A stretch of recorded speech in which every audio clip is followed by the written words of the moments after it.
ஒரு பிசினஸ்மேன் கிட்ட லட்சுமி தேவி கோபம் ஆயிட்டாங்க. போகும்போது சொன்னாங்க, நான் இங்கிருந்து போறேன், இனி இடத்துக்கு அழிவு தான் வரும், தயாரா ஆகிக்கோ அப்படின்னு. ஆனா போறதுக்கு முன்னாடி என்னிடம் இருந்து ஏதாவது ஒரு வரம் வேணும்னா கேட்டுக்கோ அப்படின்னு. அந்த பிசினஸ் மேனும் ரொம்ப புத்திசாலி. அவர் பணிவா கேட்டார், மாதாவே அழிவு வரட்டும் பரவாயில்ல, ஆனா எனக்கு ஒரு வரம் தாங்க, என் குடும்பத்துல எப்பவும் அமைதி அன்பு ஒற்றுமையா இருக்கணும் அப்படின்னு. லட்சுமி தேவியும் சிரிச்சுக்கிட்டே ததாஸ்து அப்படின்னு சொல்லிட்டு அங்கிருந்து கிளம்பிட்டாங்க. அந்த பிசினஸ் மேனுக்கு மொத்தம் 4 மருமகள் இருந்தாங்க. சில நாட்களுக்கு அப்புறம் அந்த வீட்டோட சின்ன மருமக கிச்சன்ல கிச்சடி வேக வச்சுட்டு உப்பு போட்டுட்டு வேற வேலையா வெளியே போயிட்டாங்க. அப்போ அந்த இடத்துல வந்த 2வது மருமக அந்த இடத்துல உப்பு போட்டாங்களா இல்லையான்னு பார்க்காமயே அவங்களும் உப்பு போட்டுட்டாங்க. அதுக்கப்புறம் அந்த 3வது 4வது அப்படின்னு ஒவ்வொருத்தரும் அதுல உப்பு போட்டுட்டு போயிட்டாங்க. யாரும் சாப்பிட்டு பார்க்கல. அன்னைக்கு நைட் ஆனது. முதல்ல அந்த பிசினஸ் மேன் தான் சாப்பிட வராரு.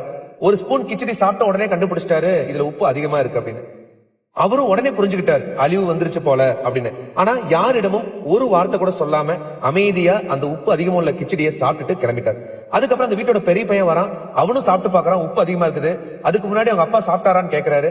சாப்பிட்டாங்க, ஆனா எதுவும் சொல்லலை அப்படின்னு சொன்னா அவரும் எதுவுமே சொல்லாம சாப்பிட்டு போயிட்டான். இப்படியே எல்லாரும் ஒரே மாதிரி நடந்துகிட்டாங்க.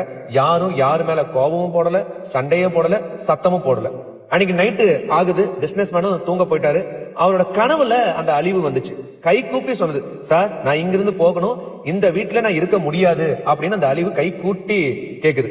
அதுக்கு அந்த பிசினஸ் மேன் கேட்டாரு, ஏன் என்ன ஆச்சு அப்படின்னு. அந்த அழிவு சொன்னது, நீங்க எல்லாரும் சேர்ந்து 1 கிலோ உப்பு தின்றிருக்கீங்க, ஆனா யார் மேலேயும் சத்தம் போடல, கோபப்படல, அமைதியா இருந்தீங்களே. இப்படி அமைதி அன்பு ஒற்றுமை நிறைந்த வீட்டுல நான் எப்படி இருக்க முடியும் அப்படின்னு இந்த அழிவு சொல்லி கோபமா கிளம்பிடுச்சு. இந்த கதையோட நிதர்சனம் என்னன்னா, ஒருத்தரோட வாழ்க்கையில உயர்வு தாழ்வு லாபம் அழிவு எல்லாம் வரலாம், ஆனா ஒரு குடும்பத்துல அன்பு மரியாதை சாந்தி இருந்தாலே அந்த குடும்பத்தை எந்த ஒரு அழிவும் எந்த ஒரு பிரச்சனையும் பாதிக்கவே முடியாது.